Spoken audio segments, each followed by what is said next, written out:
ərazisində Maralgöl üzrə bir sayılı məhəllə komitəsi ərazisində şəhid ailələri və müharibə iştirakçıları ailələrindən olan uşaqların psixososial reabilitasiyası layihəsi başlayır. Bugün bizim icma üçün çox sevindirici bir gündür və bu layihəyə dəstək olan Azərbaycan Respublikasının qeyri-hökumət təşkilatlarına, dövlət dəstəyi agentliyinə və eləcə də təkamül gənclərin maarifləndirməsinə dəstək ictimai birliyinə təşəkkür edirik. Əminəm ki, əvvəllər keçirdiyimiz layihələr kimi bu layihədə bizim icma üçün və onun vətəndaşları üçün çox səmərəli olacaq və biz bu layihəni uğurla başa vuracağıq. Bu layihədən uşaqlarımız maksimum dərəcədə faydalanacaqlar. Bu onların həm psixoloji vəziyyətlərinə, eyni zamanda onların sosiallaşmasına böyük dəstək verəcək. Əlimizdən gələni edəcəyik ki, uşaqlar bu layihədən çox səmərəli şəkildə faydalansınlar. Uşaqlar, bugün layihəyə başlayırıq. Sizi təbrik edirəm. Əminəm ki, fəal iştirak edəcəksiniz.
Ekologiya mövzusundadır.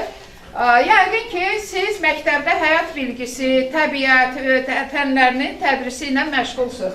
Ona görə də bugün bizim ekologiya dərsimiz biraz fərqli olacaq. Həm nəzəri cəhətdən mövzu ilə tanış eləyəcəm sizi, sonra isə praktik məşğələlərimiz olacaq. Düşünürəm ki, hər birimiz üçün maraqlı olacaq. Odur ki, diqqətlə qulaq asmağınızı istərdik. Bizim hətta bir rolikdə hazırlamışıq ki, qoy biraz rəng qataq, sizin bilgiləri, yəni yorulmayasınız deyə. O zaman başlayaq. Ətraf mühit nədir? Bax, buradan baxa bilərsiniz bugünkü bizim mövzular. Mən burada kiçik qeydlər eləmişəm və ümid eləyirəm ki, siz də bu mövzu ətrafında bizim söhbətlərimizdə aktiv iştirak eləyəcəksiniz. Siz də bilirsiniz ki, ətraf mühit nədir, təbiət anlayışı və canlılar, cansızlar nədir? Mən istəyərdim ki, biz mövzuya başlamamışdan əvvəl kiçik bir animasiya filmini izləyək, sonra sizi ilə bir yerdə, debat şəklində mövzumuzu davam edək. Razısınız inşallah? Olursuz kameraya bax.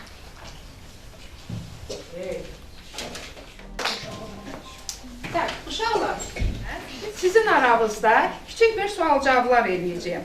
Ətraf mühit nədir sualına mən belə cavab verərdim ki, insanın yaşadığı və fəaliyyət göstərdiyi bütün fiziki və bioloji mühit ətraf mühit adlanır. Buraya hava, su, torpaq, bitkilər, heyvanlar, insanlar və digər canlılar aiddir. Yəni, bizi əhatə edən hər şey təbiətin bir hissəsidir və ətraf mühit adlanır.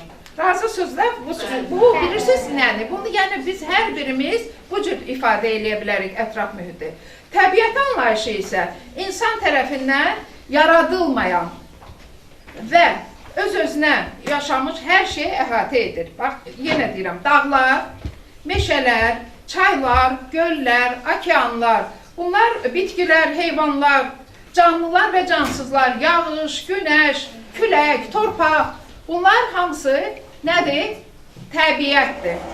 Təbiət bizə hava, su, qida və enerji verir. Onu qorumaq bizim bir nömrəli vəzifəmizdir. Görürsünüz, bizim plakatda da yazılır ki, təbiət özümüzdən başlayır. Yəni, heç kim düşünməsin ki, bu böyüklərin işidir. Bu həm də bizim işimizdir. Təbiət canlı varlıqlara ayrılır. Canlı varlıqlar hərəkət edə bilirlər, qidalanırlar, böyüyürlər, çoxalırlar. Məsələn, insanlar, heyvanlar, quşlar, balıqlar, bitkilər, bunlar hamısı mikroorqanizmlər. Həm qidalanırlar, həm də çoxalmağı bacarırlar. Amma cansızlar, cansız varlıqlar xeyr. Onlar hərəkət etmirlər. Məsələn, daş hərəkət edir? Yox. Hava, su, torpaq, bunlar günəş, metal, plastik hərəkət edir? Xeyr, hərəkət etmir. O zaman təbiətdə canlılarla canlılar arasında nə əlaqə var? Varmı əlaqə? Bəli, var. Bilirsiniz necə əlaqə var? Canlılar bir-birlərinə, cansızlarla bağlıdırlar. Məsələn, təbiətdə hər şey bir-biri ilə necə əlaqəlidir? Mən sizə deyim. Bitkilər necə böyüyürlər? Su içirlər? Bəli. Su cansızdır, bitki canlıdır. Su içdi, böyüdü. Sonra bitki neynədir? Günəş işığından qəbul elədi, xlorofil sintez elədi və böyüdü, yaşadı. Demək, günəş işığı cansız olsa belə, yenə də canlı onu qəbul elədi, böyüdü. Bitkiləri, heyvanlar neynir? Qidalanırlar, bitkilərlə yeyirlər. Əlaqəni görürsünüz, necə zəncirvari bir-birinə əlaqəlidir. Və bunlar da, sonra isə heyvanlar da, bəzən ət yeyən var aramızda, heyvanlar da, demək olar ki, hamı. İnsanlar da heyvani qidalardan istifadə edirlər. O cümlədə su içirlər, oksigen cansızdır, insan onunla nəfəs alır. Siz canlılarla cansızlar arasındakı əlaqəni tuta bildiniz də? Belə, bu sual aydındır. O zaman gəlin, biz söhbətimizi necə davam eləyək? Debat şəklində, yəni viktorina şəklində davam eləyə bilərik. Şaban, yaxınlaş bura, birləşmirsən. Çox əyləncəli bir sual verəcəm ki, Şaban, necə var? Niyə uça bilirlər? Sualın cavabını bilən varsa deyər, amma sualın cavabını məhz Şabandan soruşacağım. Quşlar niyə uça bilirlər? İnsanlarsa uça bilmirlər. Deyə bilərsən sualın cavabını? Ora bax. Hərdən biz göyə baxanda düşünürük ki, quşlar niyə uça bilir, bilsə yox. Bunun cavabı çox asandır. Quşların belə yaradılıb. Təbiət onlara deyir ki, uç, azad ol. Onların aerodinamikası, bədən quruluşları onun üçün yaradılıb. Amma bizə başqa şey deyilir. Təbiət bizə deyib ki, yerdə dayan, düşün, yarat. Biz isə düşünüb, müxtəlif təyyarələr, raketlər, helikopterlər düzəltmişik. Bunların hamısını insanlar düzəldib. Beləliklə biz uçmaq üçün yaranmasaq da beynimizlə uçduq. Mən bir sual vermək istəyirəm. Quşların uçma səbəbinin, əsl səbəbi, quşlar ona görə uçurlar ki, onların sümüklərində hava boşluğu var. Dünən bu sualın cavabını Fatimə demişdi. Belə deyək də, Fatimə bu sahədə onun da cavabını eşidək. Fatimə, quşlar niyə uça bilirlər? O hem sümüklərin içi boş havayla dolduğu için hem de qanadları, lələkləri olduğu için. Aydın oldu. Təşəkkür edirəm. Sağ olun. Belə. İndi mən da sizə suallar verəcəm. Təbiət nədir? Kim deyər? Erkan. İnsanlar tərəfindən ağaclar, dağlar təbiətə aiddir. Bitkilər niyə vacibdir? Bitkilər havanı təmizləyir, bizə oksigen verir və heyvanların yemək qidası alır. Aydındır. Doğrudur. Cavab vermək istəyirəm. Quşlar niyə oxuyurlar? Öz bölgələrini qoruyurlar. Sonra bir-birlərini çağırırlar.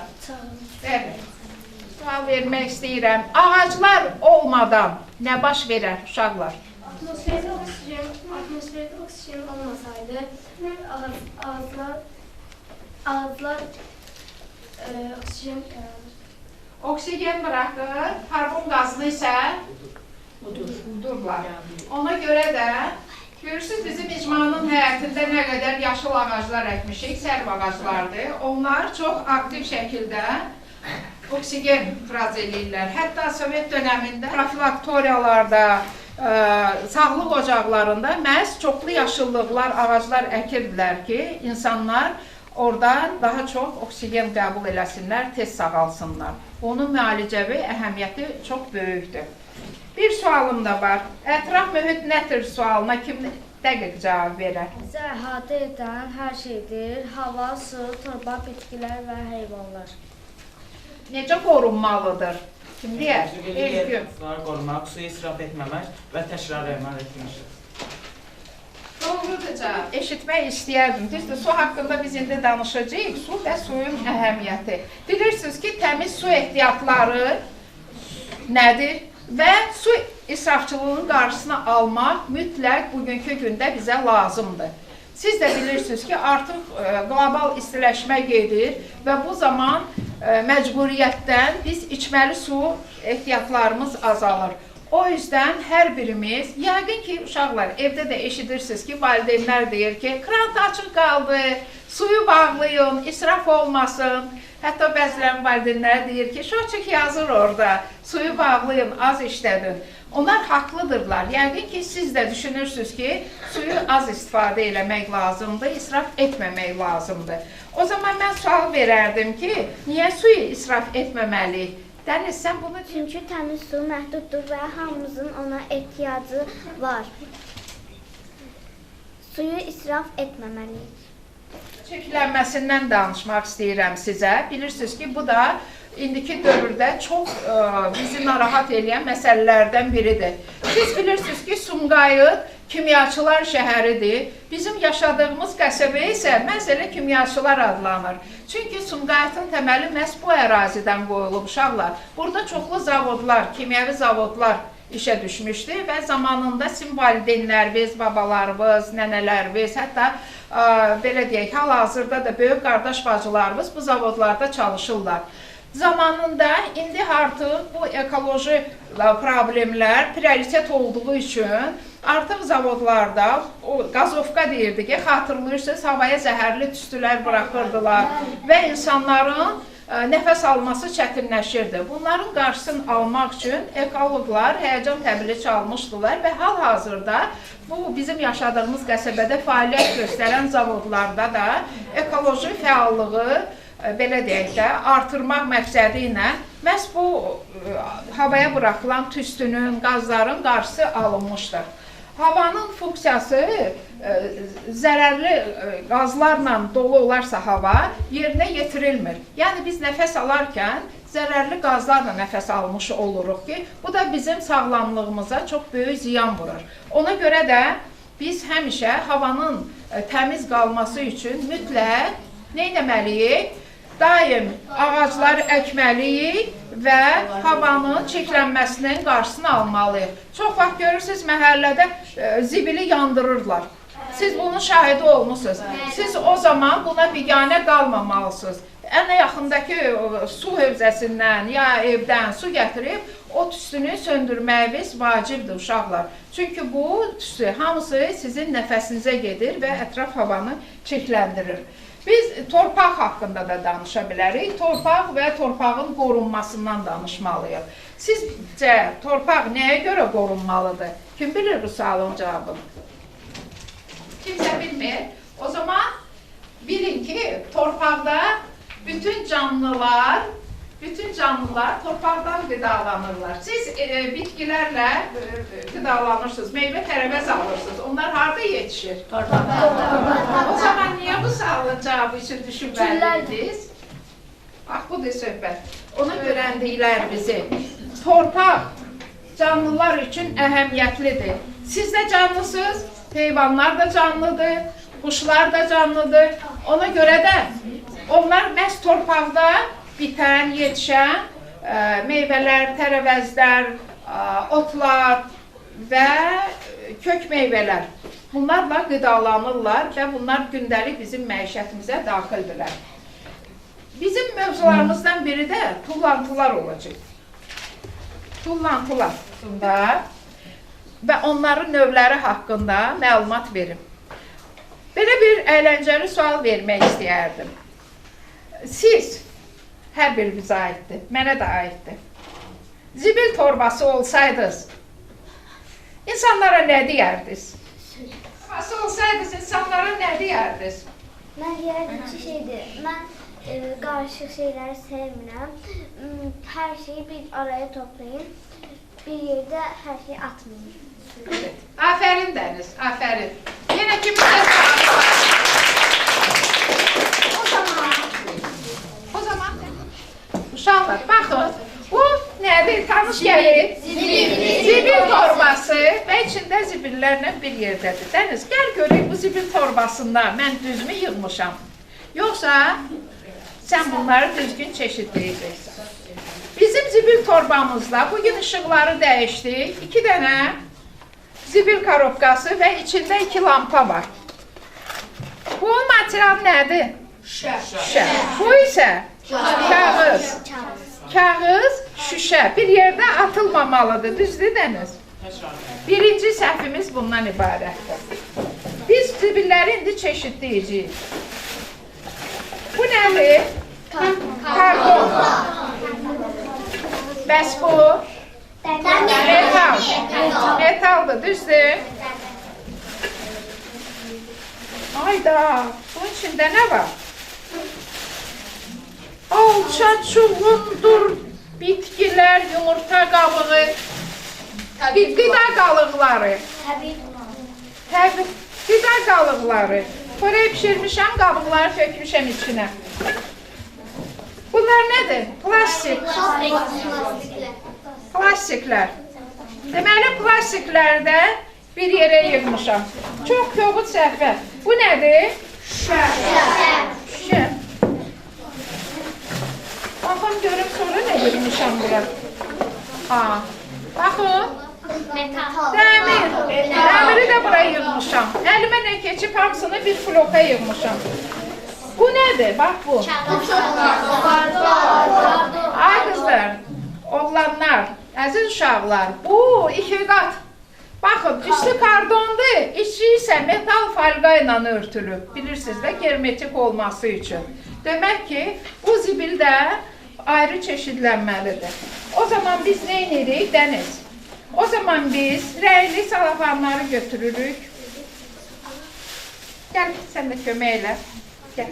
Zibil tullantılarını atarkən plastikləri atırıq, tutaq ki, belə deyək də, paketimizi atırıq.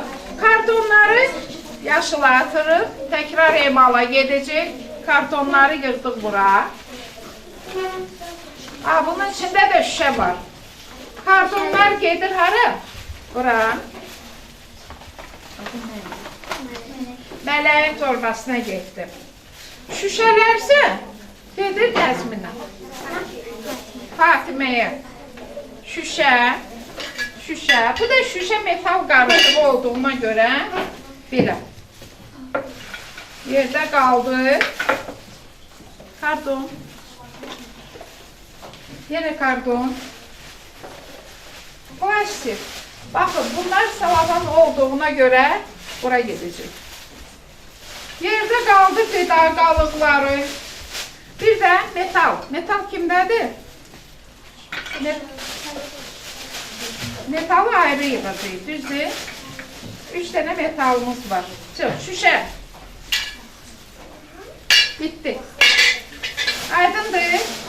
Yemək qalıqları bir çeşit. Metal ayrı. Plastiklər ayrı yığılır. Kağız, kartonlar ayrı. Şüşə ayrı atılır. Aydın oldu uşaqlar? Bir sual verə bilərsiniz ki,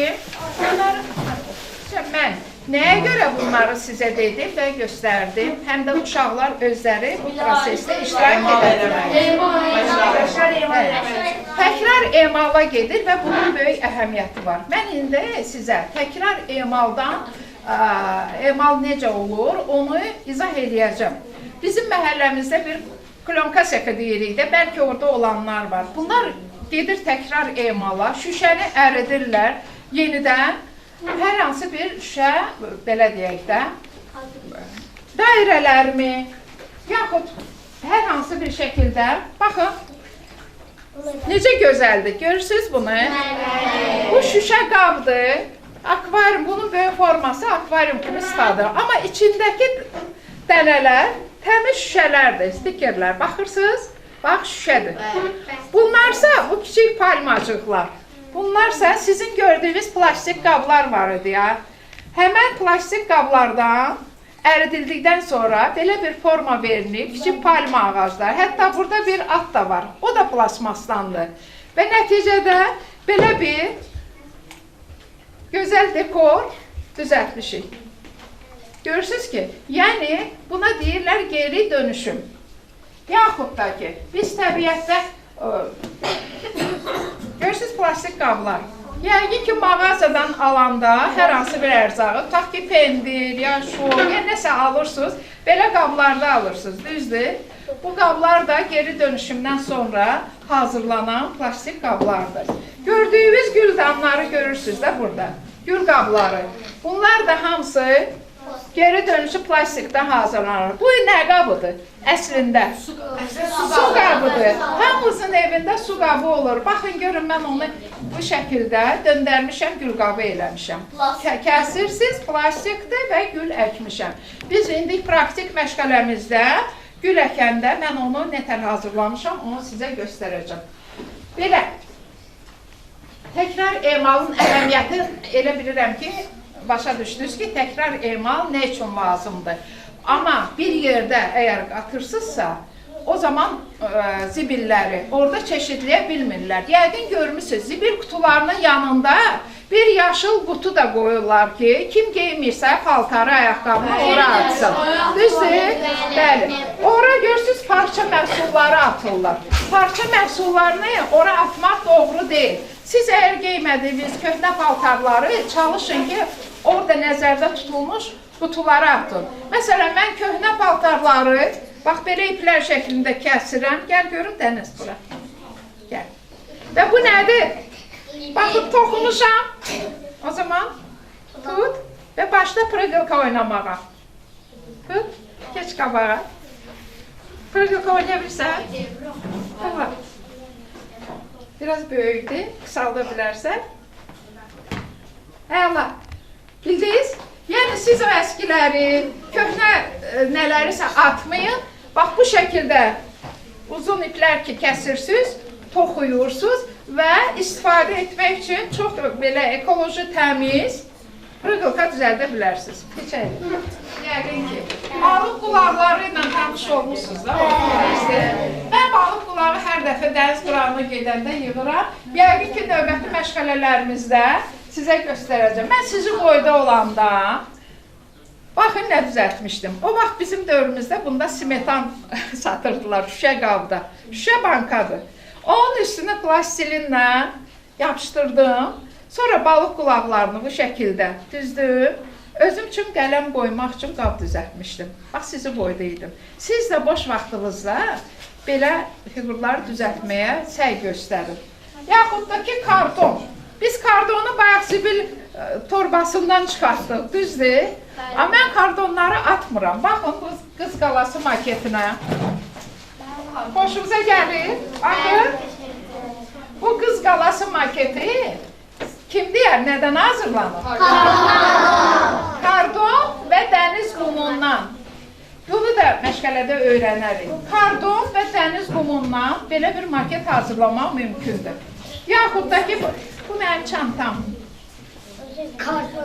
Bəli, kardon, balıq qulağı və dəniz qumu. Mən bunları ona görə sizə göstərirəm ki, sizdə belə bir təsəvvür oyansın və özünüz də yaradıcı şəkildə həmişə düşünün ki, mən bunu atmamışdan qabaq necə geri dönüşüm edə bilərəm. Bu, həm də ekoloji təmizlik deməkdir. Yəni, mən ətraf mühiti çirkləndirməkdənsə, bu atılan zibili nəsə səmərəli şəkildə istifadə edə bilərəm deməkdir. Məşğələmizdə kompost nədir sualına, yəqin ki, çox az adam cavab verə bilər. Kimsə bilir kompost nədir? Bir görüm qızım, sən nəzrinsən? Fatimə. Mən iki bacını çəpsə alıram, ona görə Fatimə nəzrin. Tullantıların torpağa çevrilmiş faydalı gübrə halıdır və bundan uşaqlar, böyüklər, məktəblər və bağbanlar üçün həm təbiəti qorumağın, həm də ki, torpağı zənginləşdirilmiş bir hala çevrilməsi üçün ən yaxşı yollardan biridir. Orada, yəni biraz açıq havada kompost hazırlayacağıq və bu bilirsiniz nədir? Bu həqiqətən sizin üçün maraqlı olacaq. Bugünkü bizim nəzəri mövzumuz hələ ki bu qədərdir, amma uşaqlar, kiminsə sualı varsa, kimsə hansısa nətər deyim, bir maraqlı bir fikir irəli sürmək istəyirsə, deyə bilər. Məsələn, əgər bir heyvanla dost olsaydın sualına kim cavab verə bilər? Mən sualın cavabını görüm. Əgər bir heyvanla dost olsaydım, atı seçərdim. Çünki at azadlığı, dostluğu, güclüyü simvollaşdırır. Əgər mən onunla qaçsaydım, heç kim bizi saxlaya bilməzsə, at dostluğun ruhunu ailəyə əks etdirir. Mələk. Mən bir də təmiz su ilə bağlı. Uşaqlar, ev şəraitində yəqin görmüsünüz də, təmiz su əldə etmək üçün bəzi vasitələrdən istifadə edilir. Kimi gedir filtr alır, kimi nətər deyim, suyu süzür. Fatimə, sənin bu haqda nə fikrin var?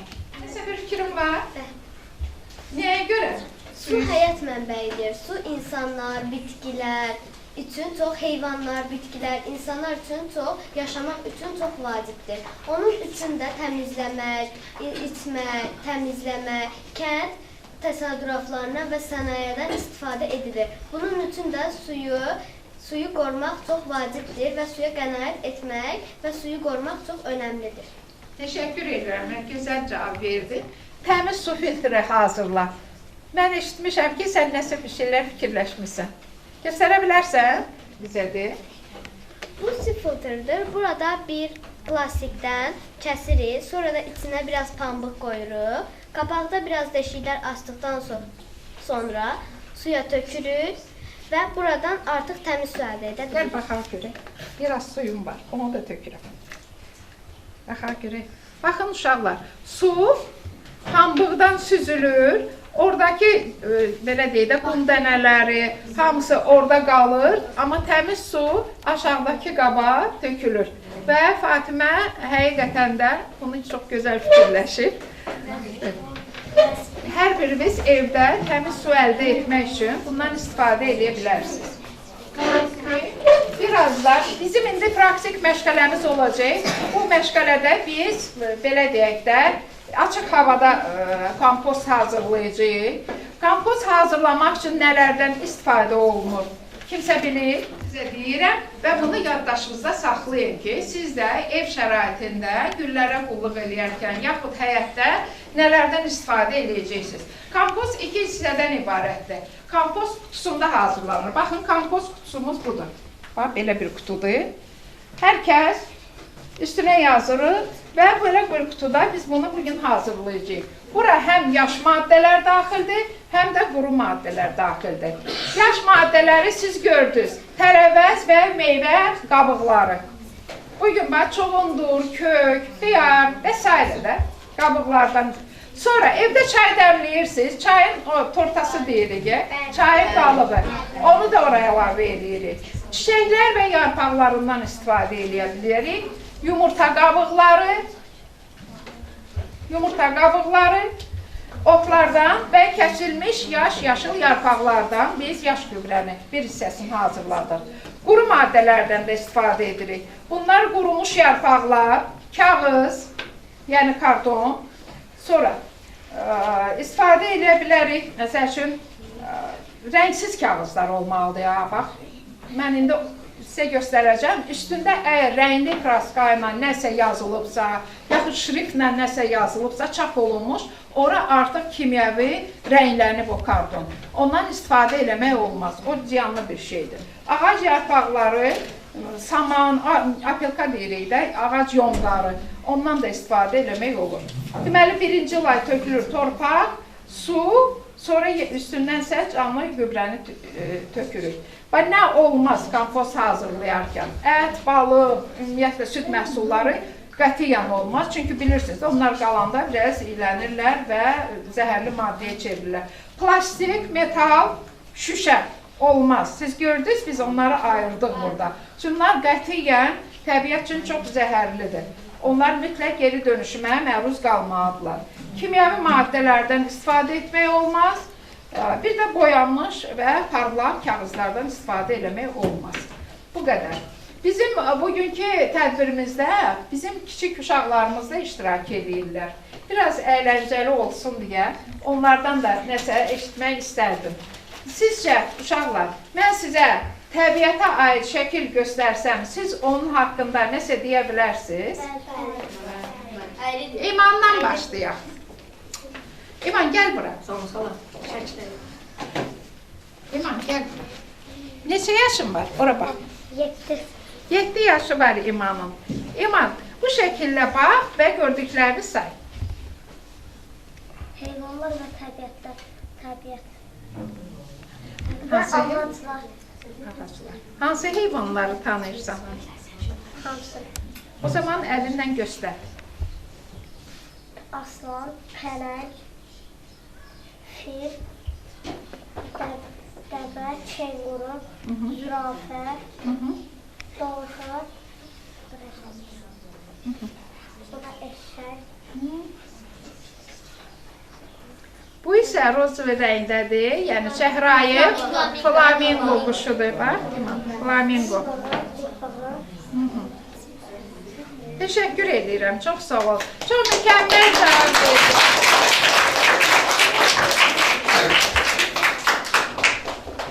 Gəl, daha bir kiçik iştirakçımız.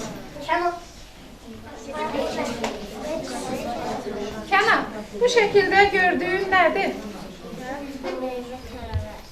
Orada. Meyvə tərəvəz. Meyvə tərəvəzlərdə hansını tanıdın? Dey adlarını. Mükəmməl. Qarpız. Alma, gilas, böğcət, alma, Ananas. alçaq, Yetər. Çox sağ ol.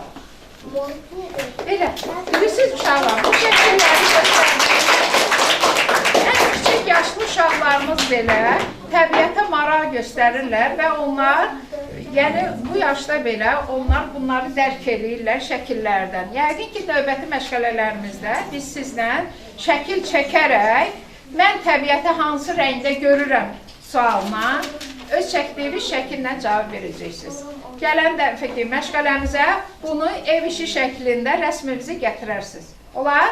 Ümumiyyətlə, ekoloji tərbiyə ilə bağlı, ekologiyanı necə görürsünüz, dünyamızı necə təmiz görürsünüz, bu mövzuda hərə öz bacardığı maketimi deyim, rəsm əsərini mi deyim, hazırlasın və gətirsin. Çünki biz layihənin sonunda bir sərgi təşkil edəcəyik və orada ən mükəmməl əsəri yəqin ki mükafatlandıracağıq.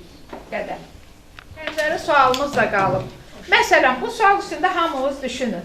Əgər sizin super gücünüz olsaydı, siz təbiət üçün nə edərdiniz? Abzər. Mən süper qəhrəman olsaydım, təbiəti qorumaq üçün, təbiəti qorumaq üçün bunları edərdim. Zərərli zibil torbalarını anla təmizləyərdim. Plastikləri yox edən enerjiyi saçardım.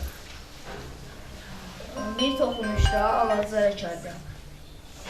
Buzların əriməsini qoymazdım. Çox sağ olun. Çox gözəl.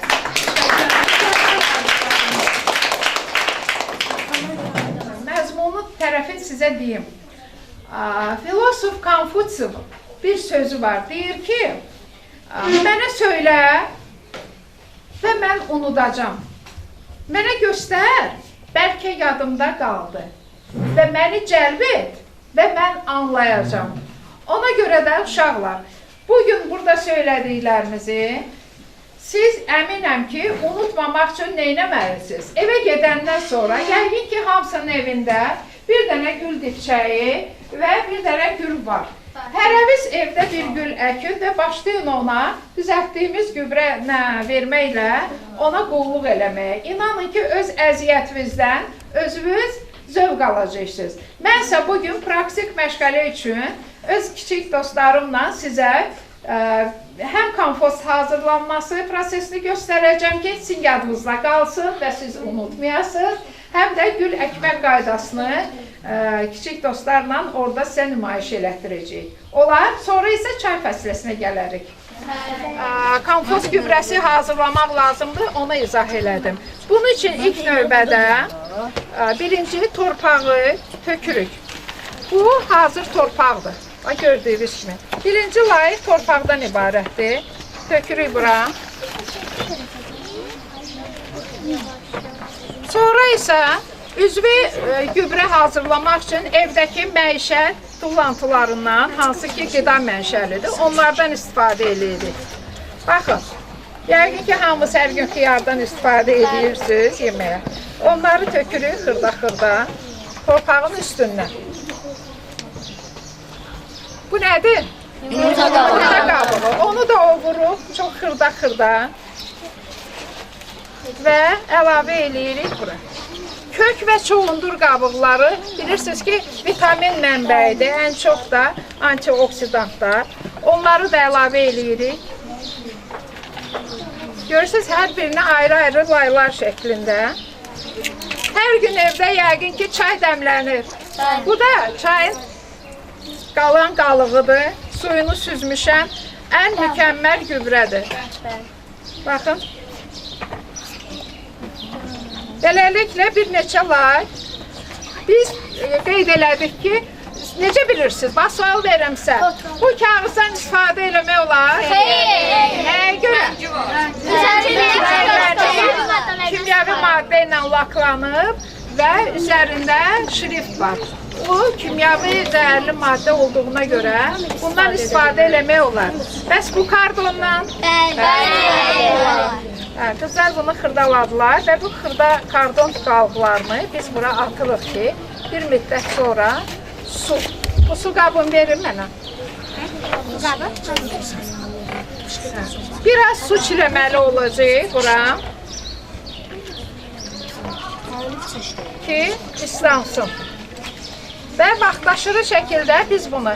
Sonra isə biz təzədən, bizim əsas yadımızdan çıxmışdı az qala. Evdə demək olar ki, ən güclü gübrə, baxın, qurudulmuş banan qabıqlarıdır. Bunları da əlavə eləyirik bunun üstünə. Sonra isə təzədən torpaq əlavə eləyirik. İnanın ki, bu gübrədən güllərin dibinə istifadə eləyəndə çox mükəmməl şəkildə gül açır və istədiyiniz effekti alırsınız. Bunu siz bağda da istifadə eləyə bilərsiniz. Kimin həyəti, bağı varsa, həyət evində qalırsa, bu şəkildə gübrə hazırlaya bilər. Bir neçə layı təkrar edirsiniz və bir müddət bunu saxlayırsınız. Hər dəfə su çiləyirsiniz üstünə və o çürüyəndən sonra alınır.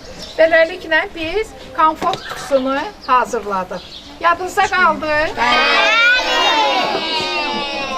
Təşəkkür eləyirəm dinlədiyinizə görə. Hə. Uşaqlar, bizim ikinci bir praktik məşğələmiz də var və bu məşğələ sizin əminəm çox xoşunuza gələcək. İndi biraz kənara çəkilək və ikinci məşğələmizi həyata keçirdək. Ay bala. Sakit. İkinci. Belə durun.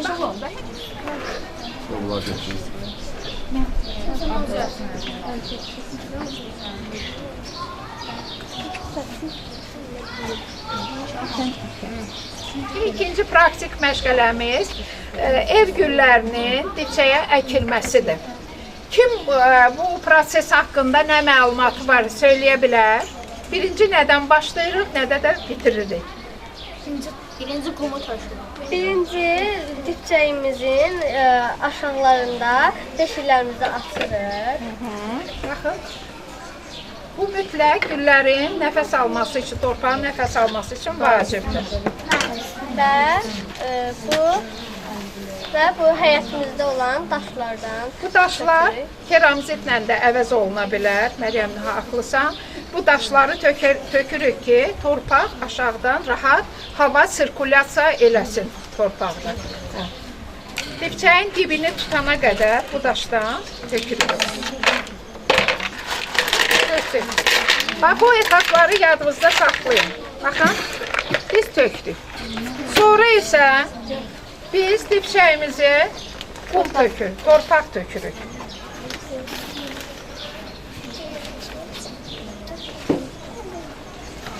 Deməli, biz dibçəyə həm torpaq tökürük, həm də hazırladığımız kompost gübrəsindən lay-lay qoyuruq. Deməli, bir lay torpaq, bir lay kompost gübrəsi. Əgər hazırdırsa gübrəmiz, bax, burada bizdə bu gübrənin hazırından var. Torfla qarışıq. Ondan da tökə bilərik. Bax, bu şəkildə tökürük. Belə. Sonra isə, uşaqlar, biz artıq hazır qablarda hazırlamışıq. Hesab eləyin ki, bu qabı biz bir qat kompost gübrəsi, bir qat da torpaqla hazırladıq. İndi nə etməliyik? Biz bayaq tədbirdə sizinlə geri dönüşüm haqqında danışdıq. Baxın bu qablara. Bunlar gül əkmək üçün nəzərdə tutulub. Əslində isə bizim tullantılara atmadığımız plastik qabları xüsusi səxlərdə geri dönüşüm edib belə bir qablar hazırlayıblar.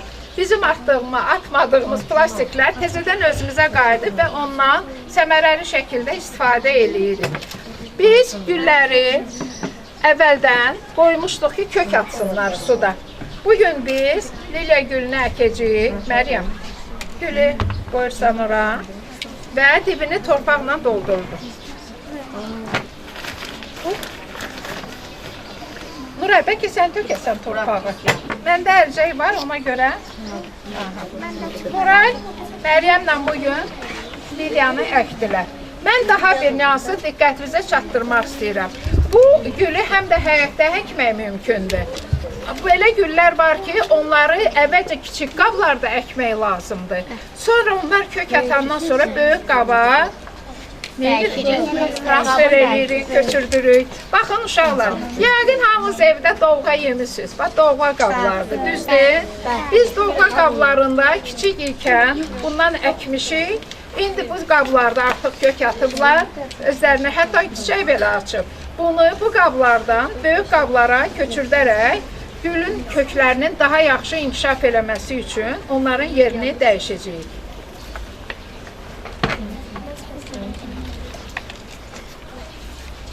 Gəl. Hələ. Mən əzim. Gəlin bura. İndi biz nə edəcəyik? Bu gülü tutaq ki, belə edirik. Burada bunun yuvasını açırıq. Daşıyıq.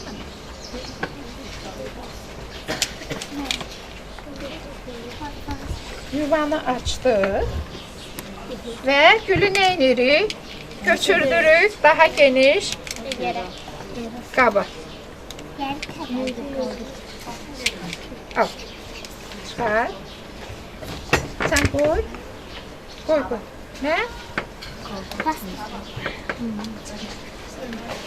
Və ona nə etməliyik? Hər iki gülə can suyu verməliyik. Bunun üçün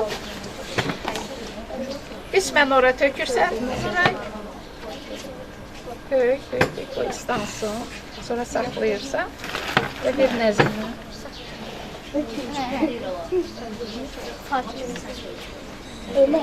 Bu elmi burnunu çəkir. Hayətdə. Bugün biz sizinlə 2 güləkdir. Yenə kimsə gül əkmək istəyirsə yaxınlaşsın. Mən sizin hamınızı gəlin balacı.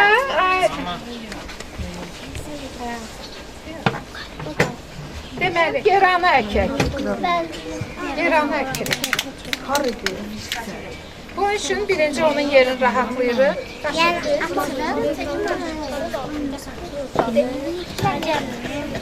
Yerini açırıq uşaqlar.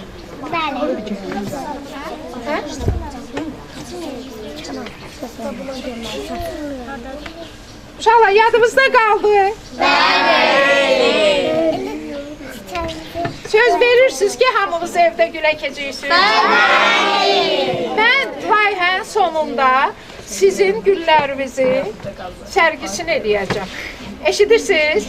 Eyni zamanda çəkdiyimiz şəkillərdə güllər də öz yerini alsın. İkiniz də qoyun, amma torpağa əl vurmayın, əlcəyimiz yoxdur. Aferin sizə. Artıq onların yadında qaldı ki, gülü necə əkmək lazımdır. Mən sizə əmin edirəm, bu kiçik fidanlarımız evdə gül əkəcəklər. Elə deyil uşaqlar? Təbiəti ona görə sevmək lazımdır. Gül əkmək, ağac əkmək həqiqətən çox həm savab işdir, həm səmərəli işdir, həm də ki bizim sağlamlığımız üçün çox önəmlidir uşaqlar. Əminəm ki, ekoloji tərbiyəni artırmaq yolunda siz də öz töhfənizi verəcəksiniz. Bu qədər. Kimin nə sualı var? Sakit olun uşaqlar. Bugün qızlar aktivdirlər. Oğlanları da indi futbol meydançasında görəcəm aktivdir.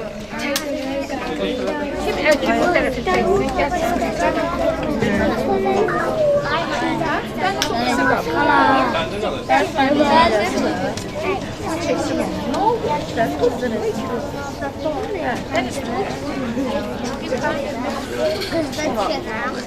Al. Elə kökləri zədələnməsin. Bir yerdə belə. Bu da oldu dəniz gülü. Bax ora.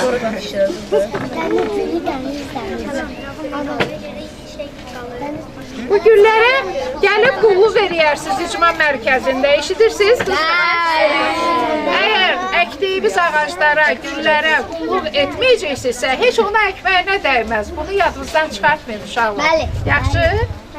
Bugünün məşğələmiz bu qədər. Yəqin ki, sulama yaddan çıxdı. Bir təmizə.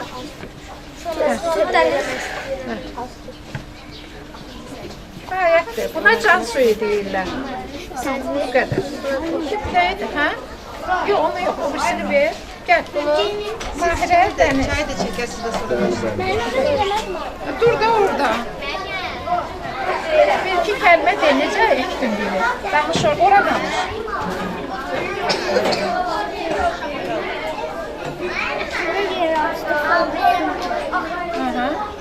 Altına daş düzdük, üstünə torpaq döktük, təkdik, sonra can suyu. Sən bu gülü neçə gündən bir sulayacaqsan? Həftədən, bizdə.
suallardan biri də heyvanlar təbiətə nə üçün lazım idi sualıdır. Bu sualın cavabını mən istəyərdim ki, İslam versin. Kızayır İslam'a müraciət edirəm. İslam, heyvanlar təbiətdə nə üçün lazımdır? Çünki hər bir heyvan təbiətdə bir rol oynayır və ətraf mühitin bir hissəsidir. Heyvanlar yox olarsa, təbiətdə tarazlıq olmaz. Doğrudur. Siz təsəvvür eləyin ki, hər tərəfi bitkilər basıb, heyvanlar axı bitkilərlə qidalanırlar. İnsanlar da heyvanlarla qidalanırlar. Yəni, bütün bu zəncirin bir halqasıdır heyvanlar. İslam tamamilə doğru deyir. Əgər heyvanlar olmazsa, o zaman təbiətdə tarazlıq pozular. Əfərin İslam, get əyləş. Biz plastik nəyə görə lazımdır və plastik nəyə görə lazım deyil suallarının cavabını müqayisə edərkən bəzən sizdə belə fikir formalaşır ki, plastikdən istifadə etmək zəhərlidir, düzgün deyil, harada lazım eləmək olar, harada lazım etmək olmaz sualına cavab axtarırıq hər dəfə. Bəlkə Məryəm, sən də öz fikrini deyəsən plastiklər haqqında. Gəl.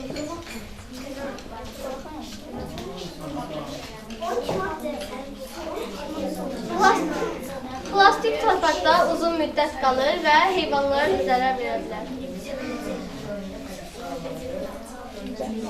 Plastik torpaqda uzun müddət qalır və heyvanlara da zərər verə bilər. Uşaqlar, qulaq asın. Hamınız plastik şüşələrdə su içirsiniz, sonra da həmən qabları atırsınız harasa və suya atırsınız. Dənizlər çirklənir. Nəticədə balıqlar iri balıqların boğazında qalır və onların məhvinə səbəb olur.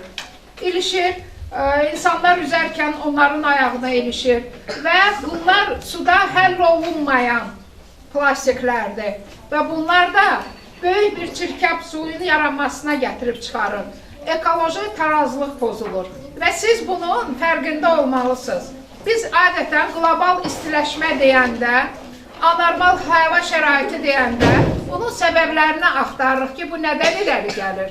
Mən sizə bunu bir daha izah edirəm. Baxın, diqqətlə qulaq asın. Yağış yağır, dənizlər, okeanlar buxarlanır, su qalxır, kondensat formasına düşür. Lakin bütün bunların səbəbi, sual verə bilərsiniz, nə üçün qlobal istiləşmə gedir, nəyə görə gah gün qızdırıcı olur, bəzən də əksinə. Çünki günəşlə torpaq arasında, atmosferin müəyyən bir qatında təbəqə yaranır. Və bu təbəqə bilirsiniz nədən yaranır? Elgün, bilirsən bu təbəqə nədən yaranır? O zaman diqqətlə qulaq as. Bu təbəqə ondan yaranır ki, zavodların tüstüləri, tüstü bacalarından çıxan zəhərli qazlar, atmosfer tullantılarından, yandırılmasından alınan zəhərli tüstü buxarları hamısı gedir və atmosfer qatında bir pərdə deyək, bir maneə yaradır. Və bu maneənin ucbatından günəş şüaları ki, yeri qızdırır, təzədən qayıtmalıdır, qayıda bilmir. Qalır həmən təbəqə ilə yer qatı arasında və bunun nəticəsində də anormal istilər baş verir. Anormal istilər isə nə deməkdir? Buzlaqlar əriyir, yüksək temperaturdan səhralar, dənizdə, səhralarda belə deyək də, bitki örtüyü tamamilə demək olar ki, məhvə doğru gedir. Dənizlərin mövcud sərhədləri azalır. Siz yəqin dənizə gedəndə görmüşsünüz Xəzər dənizi nə qədər, bulvara gedənlərimiz olub da, sahildən nə qədər uzaqlaşıb. Bütün bunlar qlobal istiləşmənin təzahürüdür, uşaqlar. İndi bildiniz nəyə görə anormal istilər bu şəkildə təzahür eləyir. Yenə deyirəm, təkrar eləyirəm, hər birinizin yadında qalsın. Günəşlə yer arasında yaranmış təbəqə günəş şüalarının yenidən qayıtmasına imkan vermir. Həmən təbəqə buna mane olur. Ona görə də həmən şüalar yeri qızdırmağa başlayır və nəticədə temperatur yüksəlir. Bu isə canlı varlıqlar üçün çox təhlükəlidir. Quraqlığa səbəb olur, heyvanlar qidalanmaq üçün bitkilər tapmırlar, çünki bitki örtüyü quruyur. Bu isə eko-tarazlıq deyirik, ekoloji tarazlıq onun pozulması ilə nəticələnir. Təşəkkür edirəm dinlədiyimizə görə.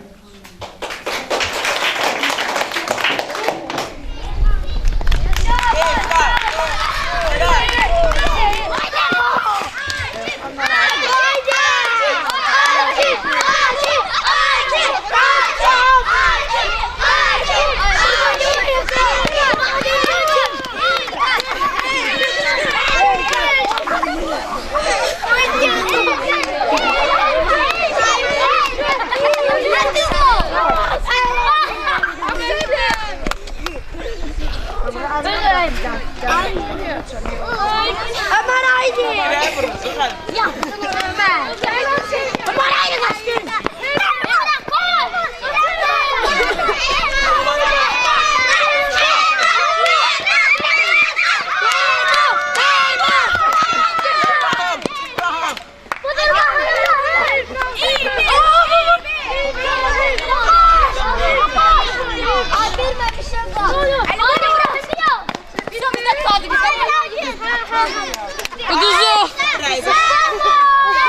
Kırağa dur. Abla kırağa dur.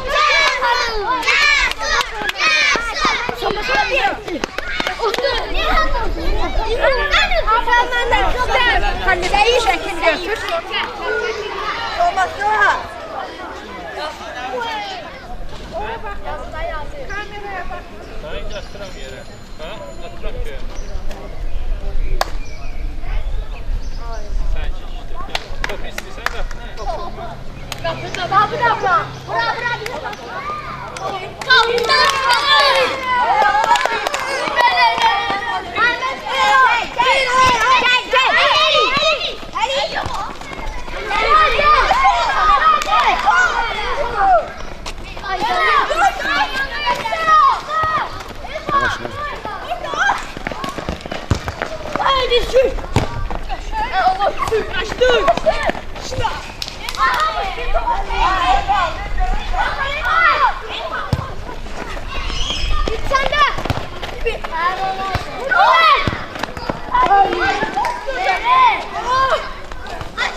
Ali!